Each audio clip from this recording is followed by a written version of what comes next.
Good morning friends. मैं हूं ज्योतिर्मय और आप देख रहे हैं मेरा channel how to win election in India.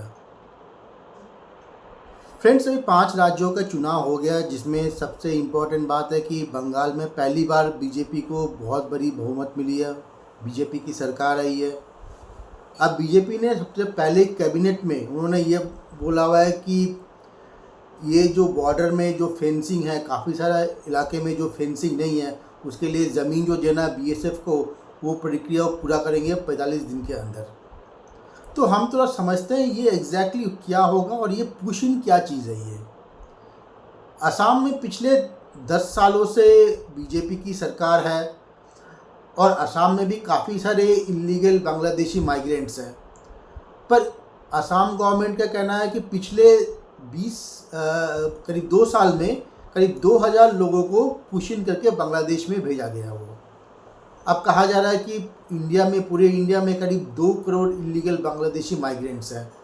तो इस स्पेस में अगर हम बांग्लादेश और असम और पश्चिम बंगाल दोनों जगह पुशिंग करें तो आप समझ सकते हैं कितना टाइम लगेगा। करीब ये 100 साल लगेगा। उसके बावजूद भी हो सकता है जितने भी इलीगल माइग्रेंट्स हैं सबको हम वापस नहीं भेज सकते।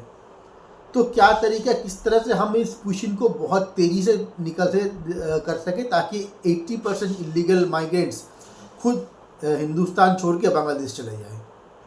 तो देखिए, उसका एक तरीका है।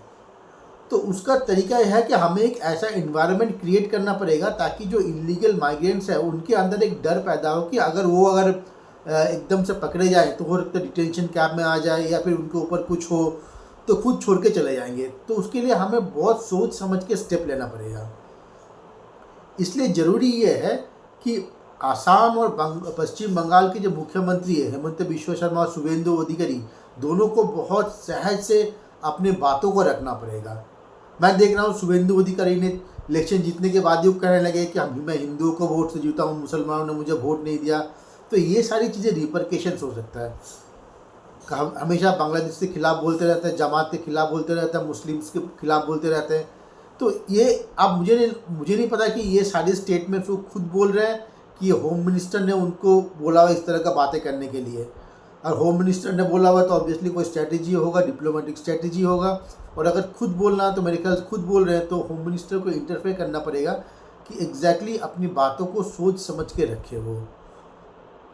एक अब देखिए, इलीगल इन्फिल्ट्रेशन सिर्फ इंडिया में नहीं, पूरे वर्ल्ड में एक बहुत बड़ा मुद्दा है। अब कुछ दिनों पहले हमने देखा अमेरिका ने बहुत सारे इलीगल इमिग्रेंट्स को वापस भेज दिया अपने कंट्री में।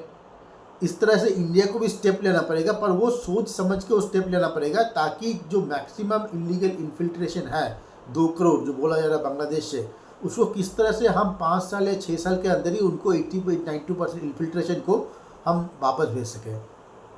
तो उसका तरीका मैंने अभी आपसे डिस्कस किया हुआ है। और इससे भी बेहतर तरीका मेरे ख्याल से होम मिनिस्टर को ज़्यादा बेहतर पता होगा। उनको ग्राउंड रियलिटीज़ ज़्यादा बेहतर पता होता, उनके कंट्री में क्या चल रहा है, उनके लोग क्या सोच रहे हैं, उनके ग्राउंड में क्या चल रहा है या फिर हमारे बॉर्डर्स में क्या चल रहे हैं, उनको ज़्यादा बेहतर पता होगा। तो मेरे ख्याल से वो ज़्यादा और अच्छी डिसीजन ले सकते हैं। पर जो भी है, पश्चिम बंगाल और असम के जो मुख्यमंत्री हैं उनको सोच समझ के थोड़ा सा स्टेप लेना पड़ेगा, अपनी बातों को सोच समझ के रखना पड़ेगा।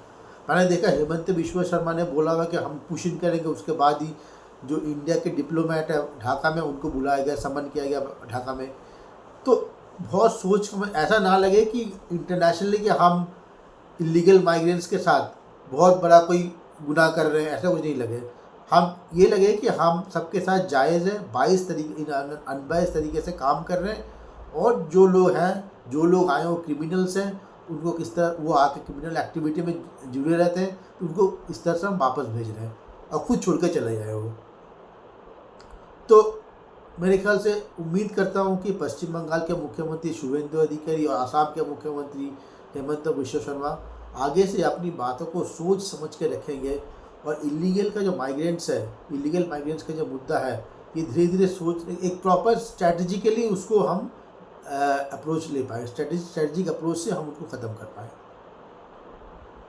आज के लिए इतना ही। उम्मीद करता हूँ मेरा वीडियो आपको पसंद आए तो लाइक करिए, शेयर करिए और ज़्यादा से जो भी आपके कमेंट्स है कमेंट्स बॉक्स में डालिए। आपकी कमेंट्स हमारे लिए मोटिवेशन है और बेहतर से बेहतर वीडियो बनाने के लिए।